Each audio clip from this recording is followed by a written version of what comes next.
Kembali lagi di Cerita Cinta Channel. Jangan lupa like, comment, and subscribe ya. Terima kasih.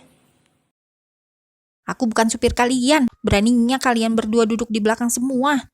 Raung George ketika Sophie dan Gabby memilih duduk di kursi belakang. Ia membalikkan tubuhnya untuk menatap kedua wanita di belakangnya. Kau, tunjuknya pada Gabby. Pindah depan, titahnya. Lebih baik aku naik taksi daripada duduk sampingmu. Tolak Gabby melipat kedua tangannya di dada dengan angkuh. Kalau begitu, turun saja kau, gertak George tak serius. Oke, dengan senang hati aku akan turun dari mobil murahanmu ini. Tangan Gabby sudah meraih tuas untuk membuka pintu mobil, namun tak bisa. Mobil itu sudah dikunci sentral oleh George, sehingga tak bisa sembarang dibuka jika bukan dari tuas pengemudi. Ia pun mencoba meraih lock door, namun tak bisa. Buka bodoh pintunya, aku tak bisa keluar jika kau kunci sentral, berangnya pada George. Memangnya aku mengizinkanmu untuk turun, balas George dengan mendelik kesal. Wanita yang ia tatap saat ini sungguh tak bisa ditantang sedikit pun. Ia tak mengizinkan Gabby untuk turun dari mobilnya sebelum ia mendapatkan jawaban pria ingkar janji yang masih teringat terus di kepalanya. Tadi kau yang menyuruhku untuk turun. Aku ingin turun, kau halangi. Selain bermulut sampah, ternyata kau juga tak konsisten. Hina Gabby.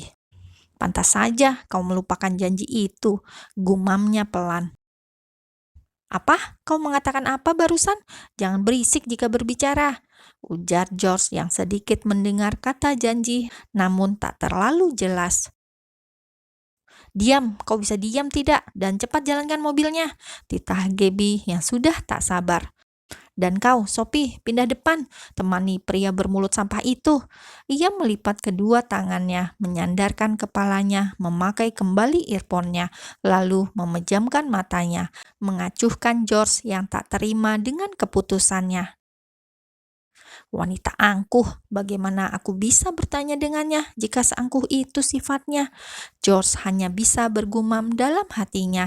Ia memikirkan cara agar Gabby mau membuka mulutnya, meskipun sedikit tak yakin jika dia bisa melakukannya. Jadi, bagaimana Tuan? Apakah aku harus duduk di depan? Hati-hati Sophie bertanya agar tak dimakan oleh singa jantan. Tidak perlu, kau di belakang saja, dan berikan aku alamat rumahmu, titah George tanpa memandang Sophie sedikit pun. Ia hanya ingin Gabby yang duduk di sampingnya, tapi wanita itu ternyata sungguh membencinya hingga menolak perintahnya. George menghembuskan nafasnya setelah Sophie memberitahukan alamat rumahnya. Ia mulai menghidupkan mesin mobilnya, lalu menginjak pedal gas perlahan. Jalanan kota Helsinki hari ini cukup padat. George tak bisa melajukan mobilnya dengan kencang. Sesekali matanya mencuri pandang pada Gabby melalui kaca spion depan. Gerak-gerik itu sangat terbaca oleh Sophie. Rasa penasarannya begitu membuncah. Ia sangat yakin dengan apa yang ia pikirkan saat ini.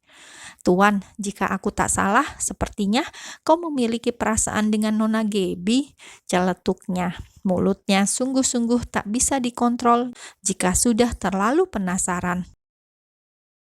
Apa maksudmu? Tanya George dingin namun terdengar tegas. Maaf jika penilaianku salah, tapi aku seperti merasa jika Tuan selalu mencari cara agar dekat dengan Nona Gabby, meskipun itu dengan cara berdebat, memaksa, dan cara lainnya yang tak lazim untuk mendekati seorang wanita. Hanya saran, jika memang Tuan menyukainya, dekatilah dengan lembut, meskipun Nona Gabby terlihat angkuh, namun dia tetaplah seorang wanita yang pastinya akan luluh dengan kelembutan. George diam. Ia tak ingin menanggapi apa yang dikatakan oleh Sophie, namun ia berpikir, apa mungkin benar yang dikatakan oleh Sophie jika dirinya menyukai Gabby? Rasanya berbeda ketika ia berdekatan dengan Gabby dan mantan kekasihnya. Ketika dengan Catherine, mantan kekasihnya, ia tak pernah merasakan getaran-getaran aneh, hanya rasa nyaman. karena Catherine wanita yang penuh perhatian. Bahkan mereka bisa bersama karena Catherine lah yang mendahului untuk dekat dengan George hingga akhirnya rasa nyaman timbul dengan sendirinya. Namun ketika dengan Gabby, George merasa seluruh tubuhnya selalu ingin dekat dengan wanita itu. Ia yang tak tahu bagaimana caranya mendekati seorang wanita pun hanya bisa melakukan dengan caranya sendiri, yang ternyata salah. Cit, George yang melamun karena memikirkan perasaannya pun mengerem mendadak ketika ia hampir saja menabrak seseorang yang akan menyeberang jalan. Beruntung ia menyadari, jika tidak pasti akan ada korban akibat kecerobohannya. George menggelengkan kepalanya untuk menepis semua yang ada di pikirannya. Ia harus mempertahankan pendiriannya yang tak akan menjalin hubungan dengan wanita manapun kecuali gadis kecilnya.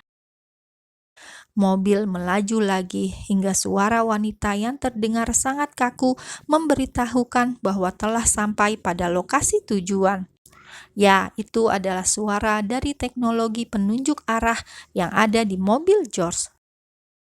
Turunlah, titah George ketika mobilnya berhenti tepat di depan rumah sederhana yang terlihat rapi dengan balutan cat berwarna putih.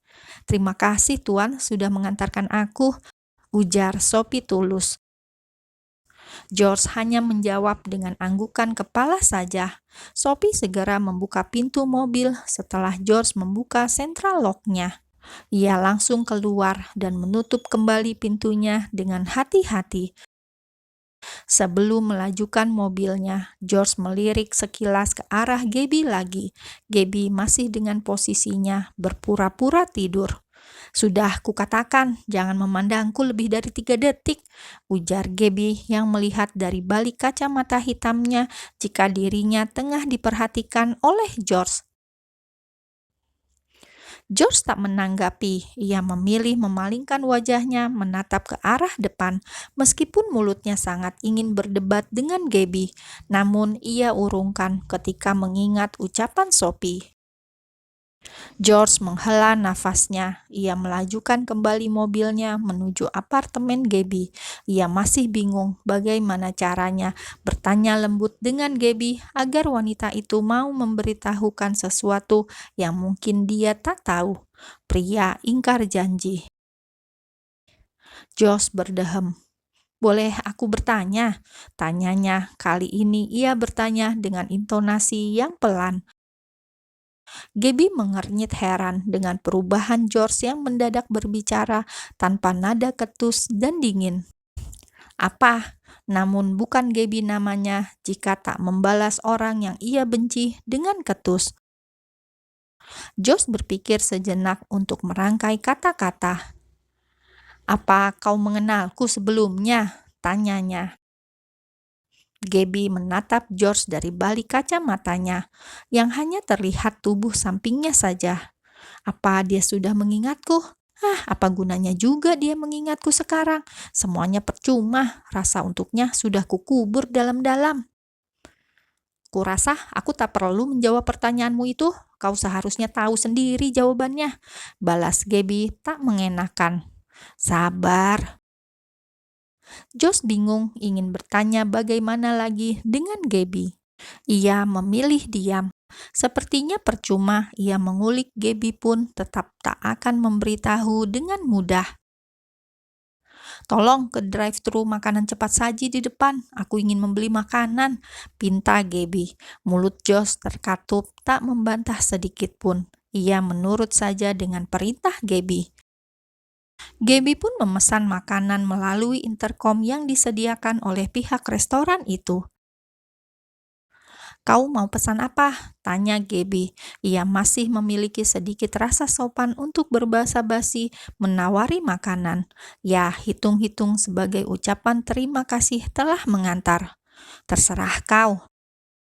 Tak ada percakapan lagi di antara keduanya. Gabby memesan makanan yang sama dengan apa yang ia pesan, sebab ia pun tak tahu apa selera George. George melajukan mobilnya setelah selesai memesan melalui intercom. Kini mereka berhenti tepat di samping kasir. Gaby mengeluarkan dompetnya, mengeluarkan uang euro untuk membayar pesanannya. Ia meletakkan dompet pada kursi di sampingnya untuk menerima makanan yang baru saja diberikan oleh pegawai drive-thru itu.